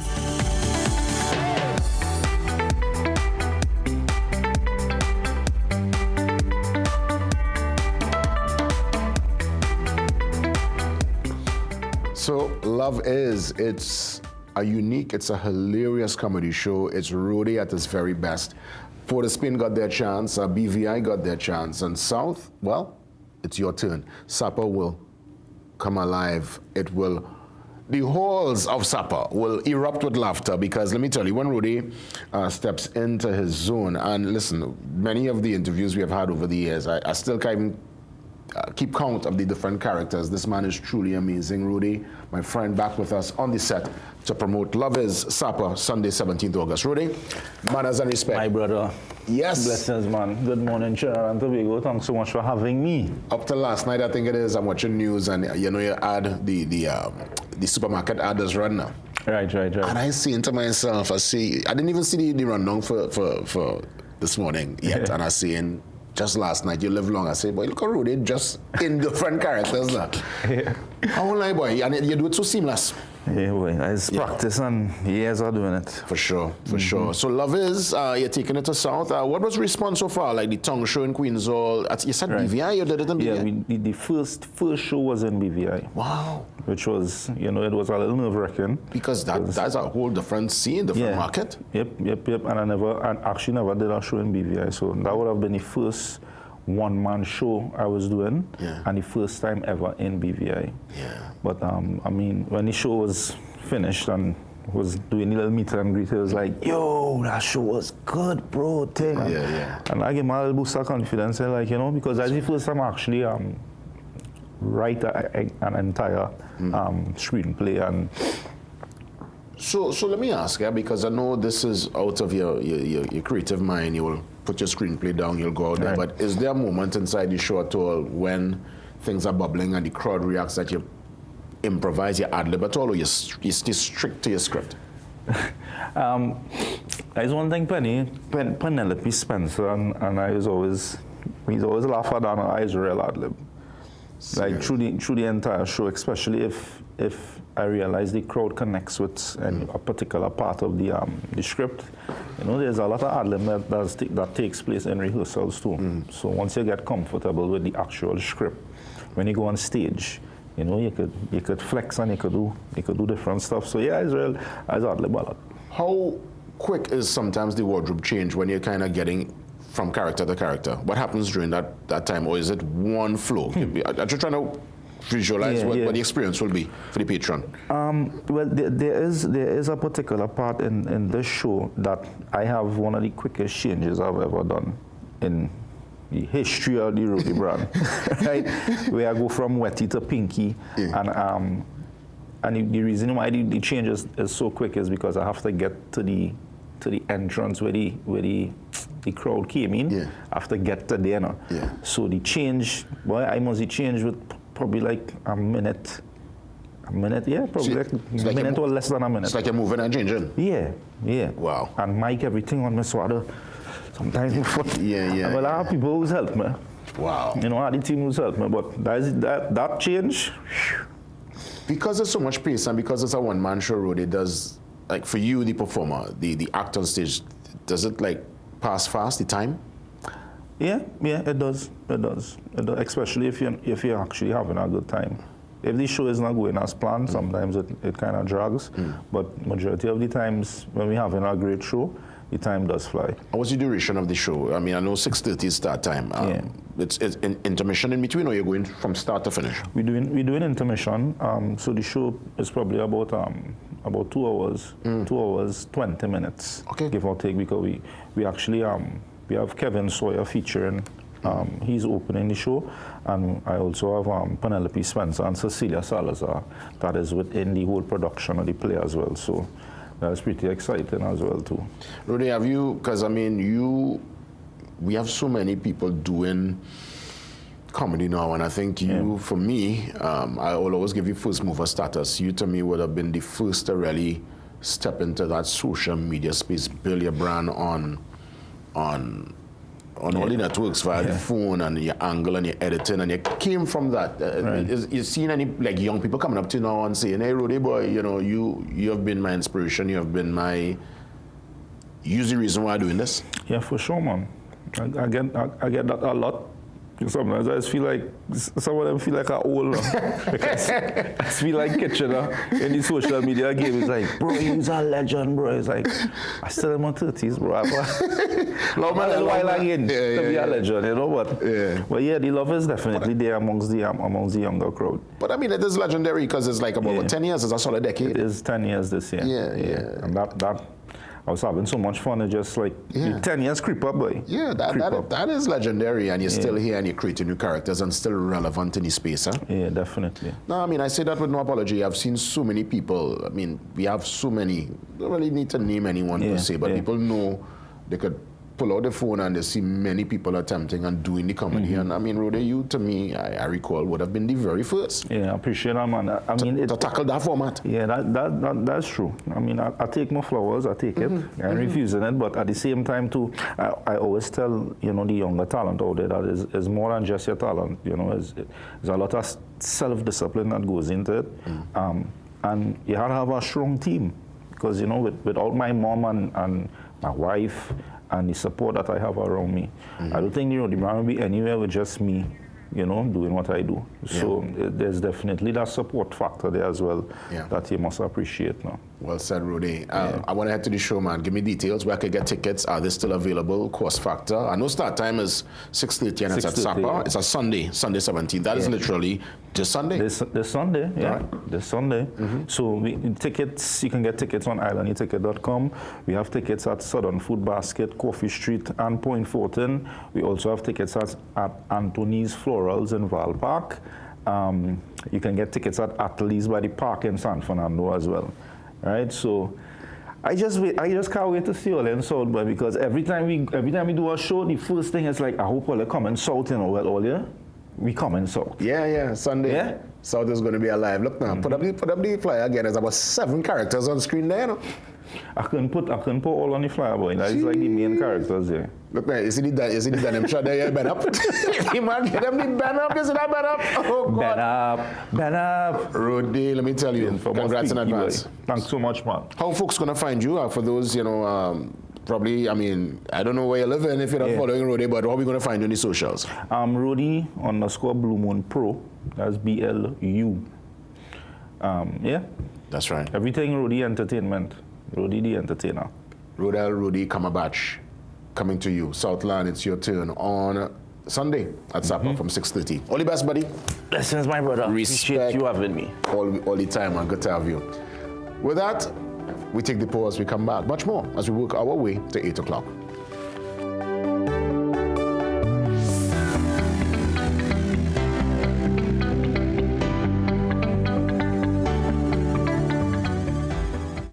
Low energy? Heart concerns? Migraines slowing you down? It's time to take control of your health. Join Wellness Unlocked, the series that brings expert advice and real solutions for a healthier you.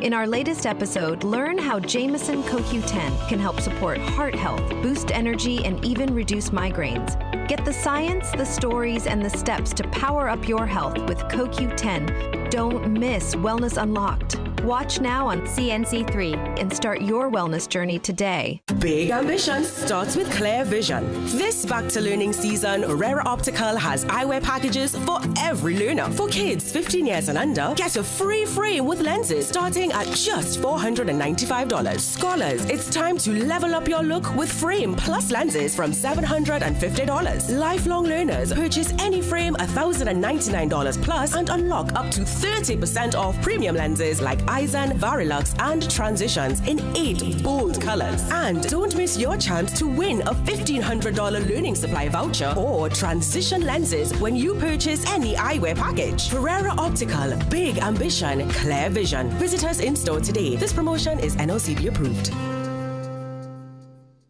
Welcome to ABC Doors and Windows, T&T's #1 destination for the best quality and widest variety of doors and windows. Enhance your space with our premium wooden, steel panels, fiberglass, and steel security doors, complemented by our aluminum, UPVC, and steel windows. Shop for the best quality and service at ABC Doors and Windows. Visit our impressive showroom at 1 Chancatrace, El Socorro South, or call 638-7184 to get started. Trust ABC for a better choice. Science calls it AMPK, your body's built-in system for burning fat, balancing blood sugar, and fueling energy. Berberine Plus naturally supports AMPK, helping you feel better, live better, be better. Available at Pennywise and leading pharmacies nationwide. Berberine Plus, powerful results naturally.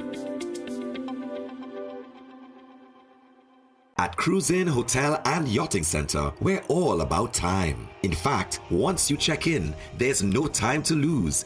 Reconnect with a little family time. Make a splash with some pool time. Spend some treasured quality time. Or just immerse yourself in some quiet time. Indulge your senses at dinner time. We even have the perfect venue when it's your celebration time. So it's high time you visit Cruise Inn. Choose our day pass or call 607-4000 to make your dinner or hotel reservations or to find out more about our event spaces. Take a time out at Cruise Inn Hotel and Yachting Center.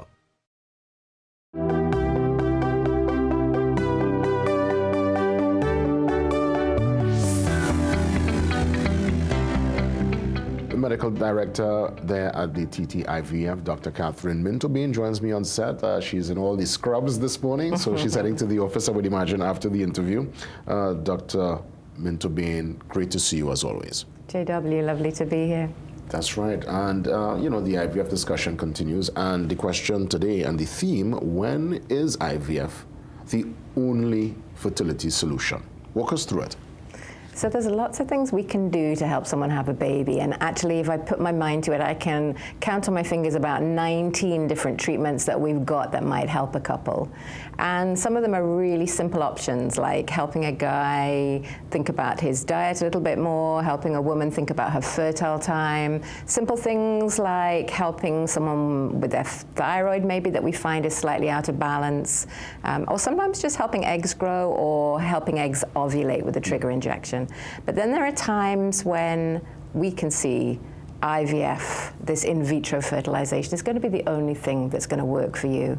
And I think it's frustrating for a lot of people to realize that, you know, 3-4 years ago I should have realized this, and now I'm finding out that really IVF was going to be my only option. Could you give an example as to IVF being only applicable let's say for the male patient, with IVF, you're telling him, man, listen, this is the only solution. What are the circumstances that will lead to that?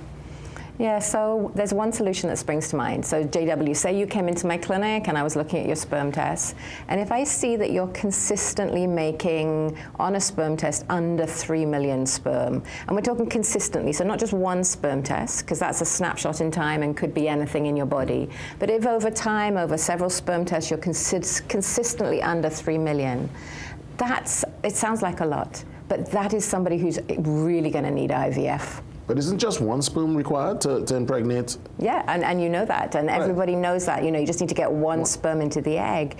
But a guy is designed to release about 20 million or more swimming sperm in the vagina, because a woman has all of these incredible defenses to kill off most of the sperm. So if you put 20 million sperm in the starting blocks down below, the woman's body kills off so much that only about 200,000 sperm make it through to inside the womb. And then they've got this long swim through the womb, through the tube. You're probably talking about 20 centimeters.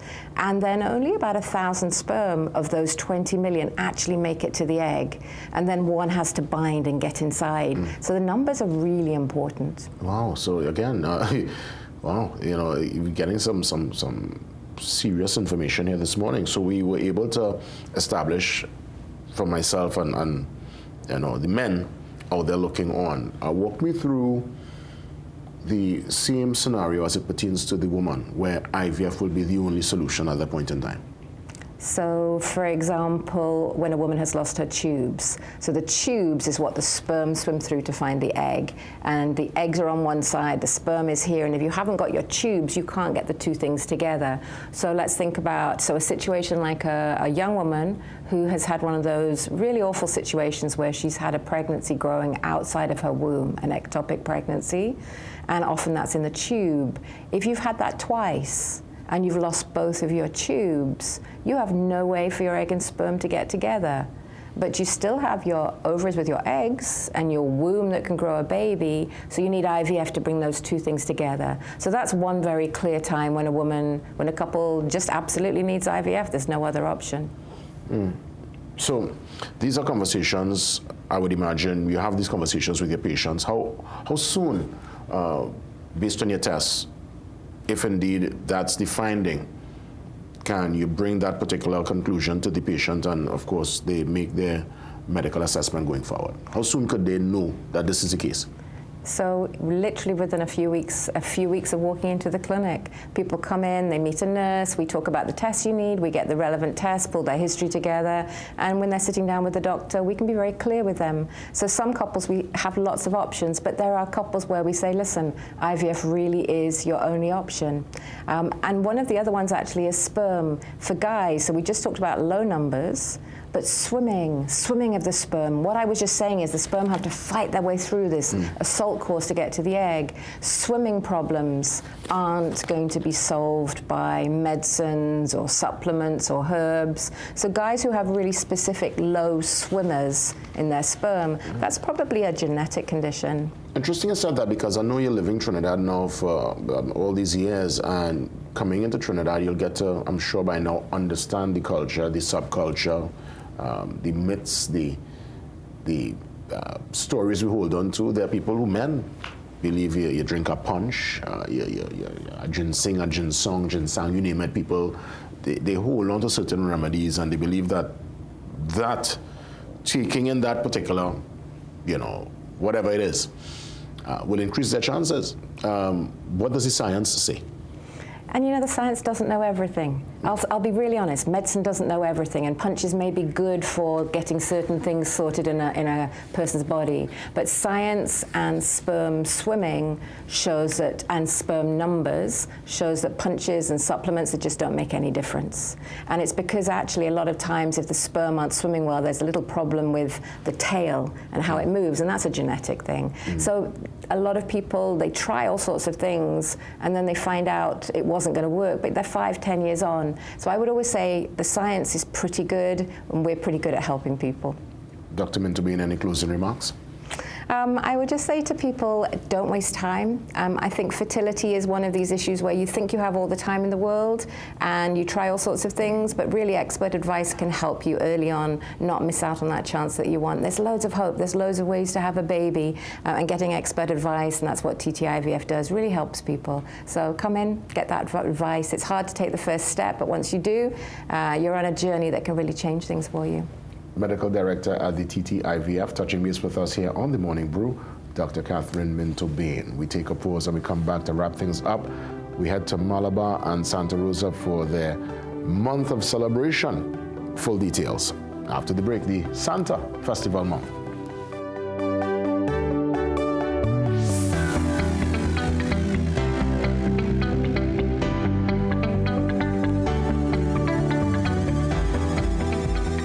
So I hear Better Homes has the best kitchens. You heard right. We have Shaker style, modern Euro, and hardwood. I like this one. Can I test it right here, right now? Sure, but how are you gonna do that? All right, y'all, come inside. Are you ready? Time's alive! Oh, a spice rack. Soft closed door hinges. Oh, these countertops nice, well. It's hot, So, what do you think? Well, this 100%. is it. I'll take it.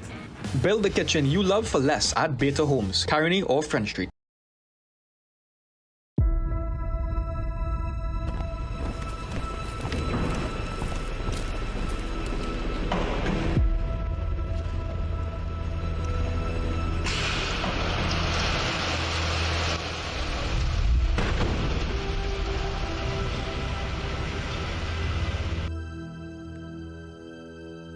Established in 1984, Telecom Security Services is the best in cash in transit with our armored vehicles with impeccable record.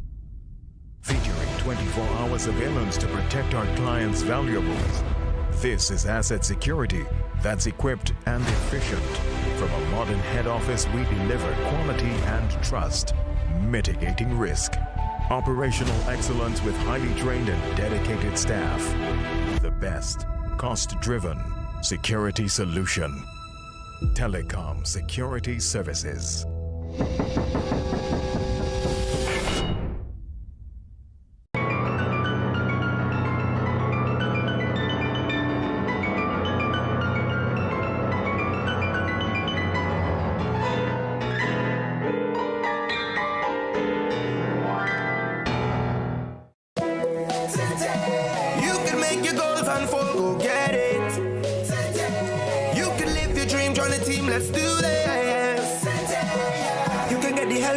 Succeed with Rand Credit Union, you can believe that you can achieve. Big goals, small ones too. Rand Credit Union, we've got you. No more waiting, that won't do. Make someday today. One life, so make it good.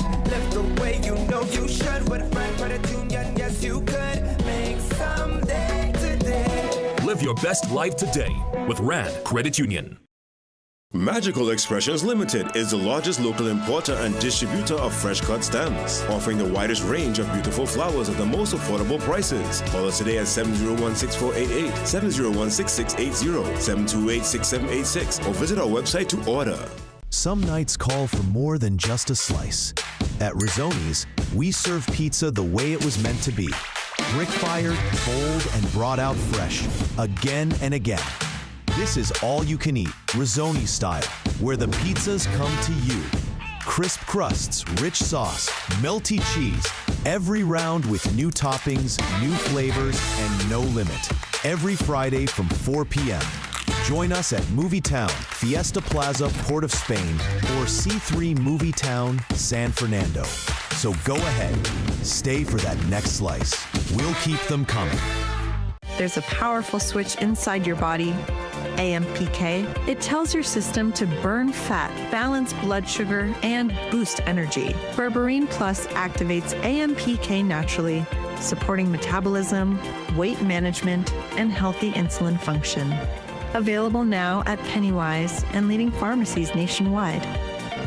Berberine Plus, powered by AMPK, perfected by nature. Wait, you thought Christmas in July was over? Think again. Bright Ideas is slaying it till September. The deals you love are still here. Kitchen must-haves, home decor, and back-to-school steals. Plus the best prices on stationery. Get 12 copybooks for just $12.99. Copyright paper only $29.99. And 6 notebooks for $18.99. Plus so much more. Shop in store or online at brightidehomestore.com. But hurry, these deals melt away September 9th.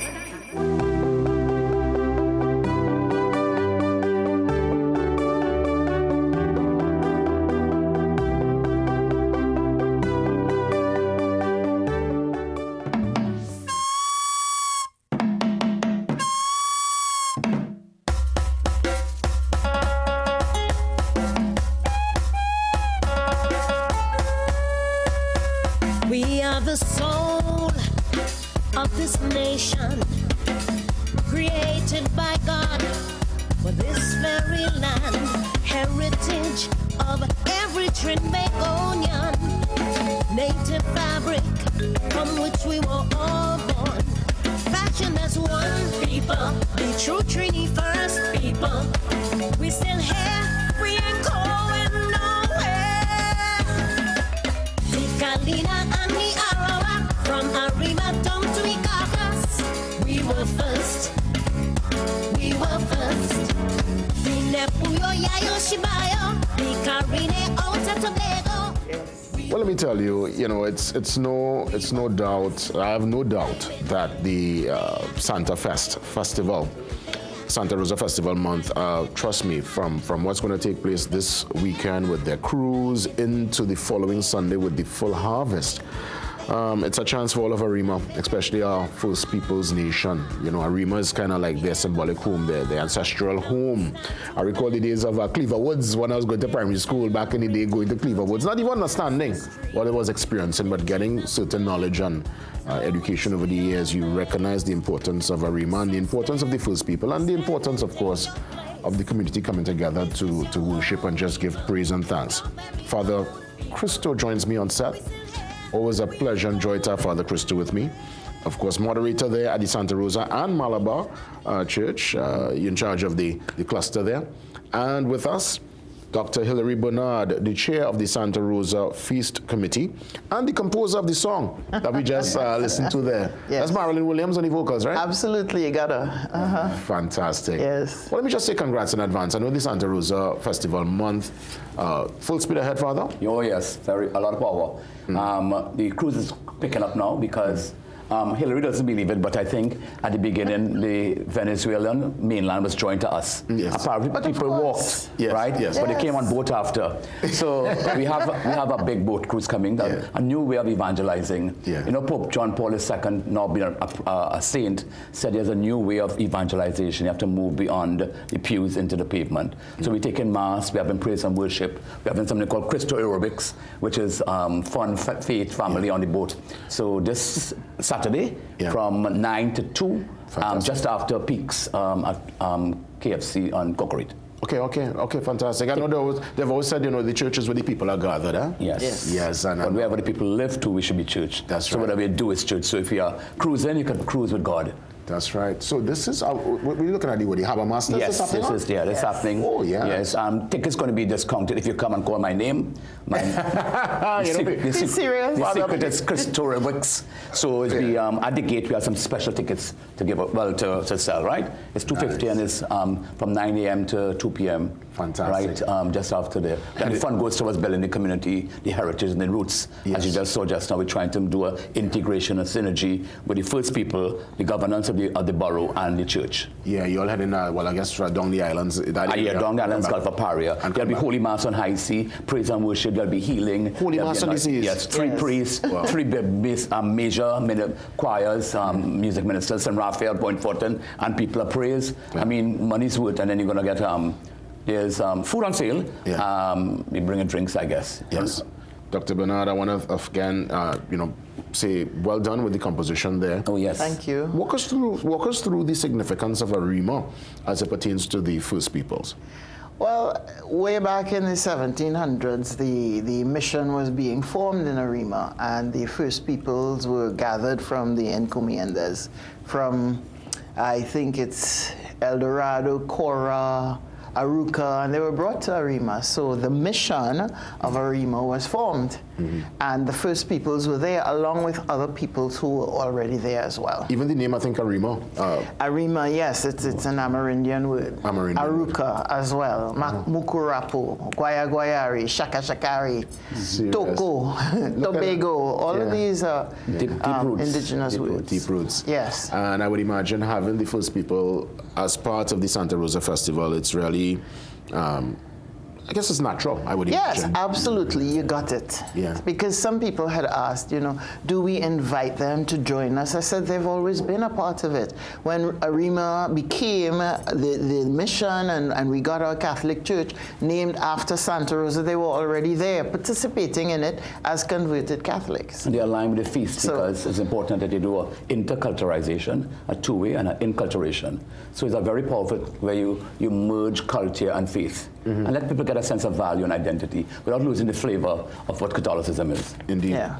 So we understand the cruise this Saturday, but what's in store for the harvest? Because I know that you govern Malabar and Santa Rosa. I would imagine this is happening in Santa Rosa? Yeah, and the big park, in front of the park, the church there. And we're integrating the first people, their food, their drink, their music. Parang whole day. It starts from 6 a.m. We have adoration whole day from 6 a.m. to 6 p.m. in the church. We have Mass at 9 o'clock. Mass at 9. Archbishop Emeritus Rivas is doing the Mass. Big time. Procession through the streets with the first people. So you're going to see an integration. Pope Francis in 2020 said in the Amazon, you need to walk with indigenous feet. And that's what we're doing.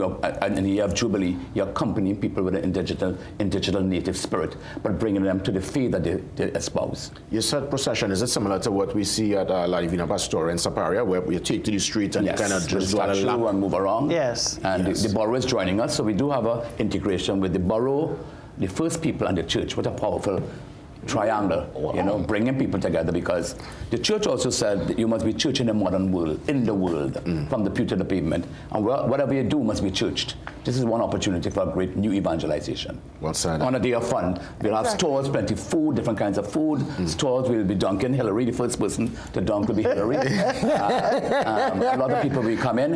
About 8 parang bands, is it, Hillary? Yes, 8 parang rooms. And a steel band as well. In the whole park from 6 a.m. to 11 p.m. I could guarantee my Uncle Dave, who lives in Saparia, he will be there. He do miss harvest, Lovely. All San Rafael. Last harvest, when it's harvest, and half time I go with him. So. A lot of other pilgrims are coming from the island. Yeah, from it's Jubilee year too, Yeah. So we want to celebrate that Jubilee, and the Jubilee youths will be there.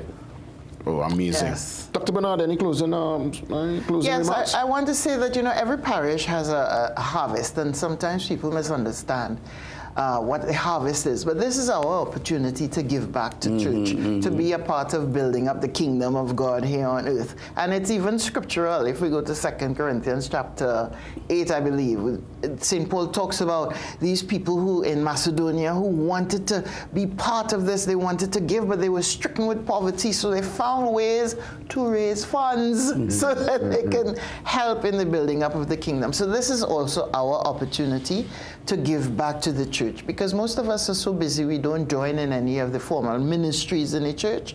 This is a way to give back. Excellent. Thank you. Father Christo, I'll let you put in your closing remarks. Just linking her, a long time they said the first bread from the oven from your grandmother was supposed to be the priest. Your first fruits come to church. Yes. So the time for harvest, celebration, integration. I don't think you should miss this, because we are people that are community-based. We like the streets, and we should do that with church on the streets. Yeah, and I mean, that's what I remember about that parish, Santa Rosa, and even Malabar. Mommy, we spent some years in Komoto, so we would go between Komoto and Santa Rosa. Yeah. Sometimes even Brazil, there's a church up on that side there. And here the names, so gosh. Right, so I kind of got my little tour back in the 80s, and I remember it. It's very fresh in my mind. And I remember harvest and how it used to be, and I'm sure it's been able to grow from strength to strength from since then. Big month, August month, we had the canon, we had the lighting up. There's a novena before the Mass, 9 days every evening. Yeah, so it's a big month. It's harvest month, it's festival month, it's integration month, it's church month. It's a Rima month, Santa Rosa. Santa Rosa Festival month. As we wrap things up, let's put that information up again for the cruise that's happening on Saturday, as Father said, Mass will be celebrated there in the open seas, well, on the waters, healing for special prayers for healing. And you could, of course, food on sale. Aerobics, come on. Aerobics, is yes, it? Yes, Christorobics. Christorobics. And remember, Father, say, call his name, eh? You'll get us something off by Tickets available by the gate. Come and call me and get a good discount. Nice. Almost half price. That is it. Well done. Congrats in advance. Yes. And I'll make some time and definitely touch in with Uncle Dave. We don't miss. Once it's harvest. We're inviting everybody. Oh, yeah, we want to see people out because this time as in the state of emergency, bring some hope. Bring some hope. Walk with hope. People as far removed as Irene from St. Francis Parish, they will come down. That's you see all kind of maxis. You see brown band maxi, yellow band, green, yellow, green, all kind of. First people maxi. Yeah, you understand? Father Christo, thank you so much for being here. Dr. Hilary Bernard, the chair of the Santa Rosa Feast Committee, as we make our exit. Like that song, big tune too, eh? Oh, you mean? Original. We're going to let that song play to leave. Top one. God spare and back for more tomorrow. Have yourselves a great day, TNT. Be safe. Blessings.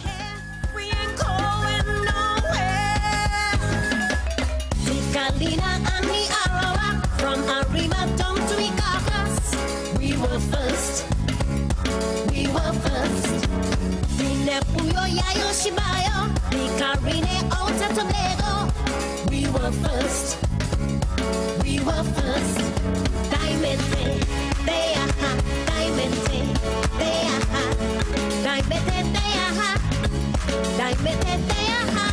Diamante, they are. Diamante, they are. Diamante, they are.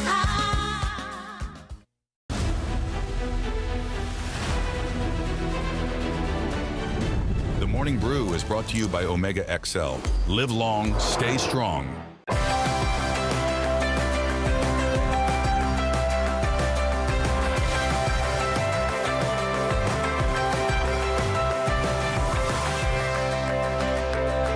You're watching